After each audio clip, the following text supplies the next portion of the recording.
چطور فیلمی که با پول خرید یک موتر دست دوم ساخته شد رفت تا قله هالیوود و برنده جایزه گلدن گلوب شد و نزدیک به 40 میلیون دلار در دنیا فروخت، اما حتی یک افغانی هم به جیب سازنده‌اش نرفت. فیلم هندی مانند پیکی می آید و 120 میلیون دلار کاسبی میکند، اما کل سینمای افغانستان در طول تاریخ عمرش حتی نتوانست از 5 میلیون دلار درآمد واقعی کسب کند. امروز در داهی میدیا میخواهیم راز تلخ این درام اقتصادی را برملا کنیم.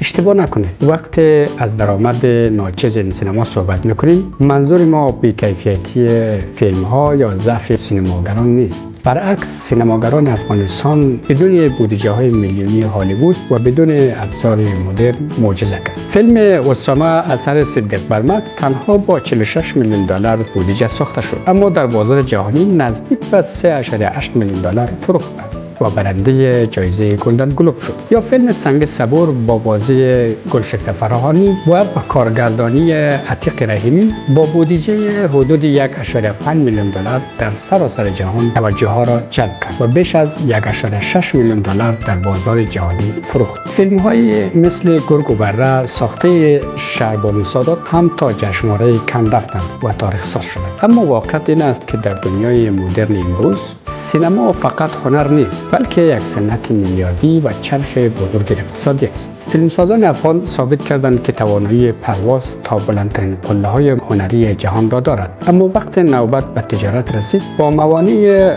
روبرو شد که هجرت به استعدادشان نداشت. چند دیوار بلند در مقابل تبدیل شدن این هنر به یک تجارت سودآور وجود داشت که 3 تایان مهمترین.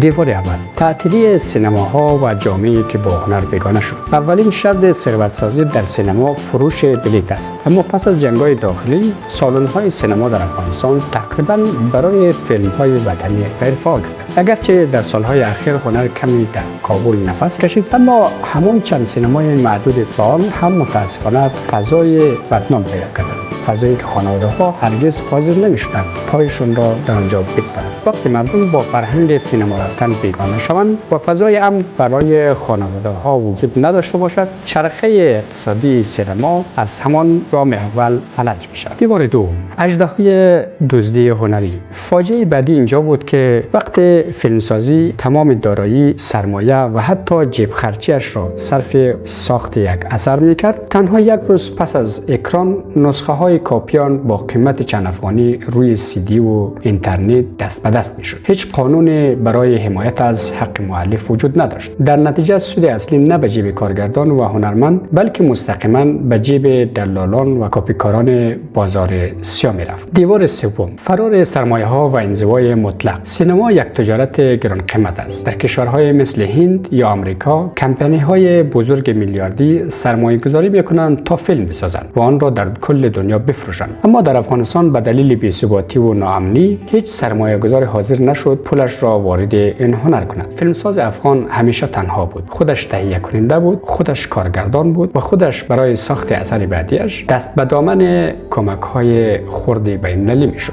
داستان سینمای افغانستان به ما درس بزرگ مالی و انسانی می‌دهد. استعداد و هنر فوق‌العاده شرط لازم است، اما بدون داشتن سیستم، ساختار و مدیریت مالی هرگز به دارایی و ثروت تبدیل نمی شود. سینماگران افغان نشان دادند که نقطه شروع شما در زندگی مهم نیست. حتی از دل ناامنی و محرومیت هم می توان آثار ساخت که جهان را تسخیر کند. امروز این سینما در غربت و در دل پلتفرم‌های دیجیتال زنده است و هنوز نفس میکشد. اگر به داستان‌های مالی، تحلیل‌های اقتصادی، رازهای پشت پرده تجارت‌ها علاقه‌مند هستید، همین حالا داهی میدیا را سابسکرایب کنید و این ویدیو را برای دوستانتان بفرستید. به نظر شما اگر روز سینماهای مدرن در افغانستان ساخته شود، آیا این صنعت میتواند روی پای خودش بایستد؟ نظرتان را در کامنت ها برایم بنویسید. تا ویدیوی بعدی، خدایار و نگهدار شما.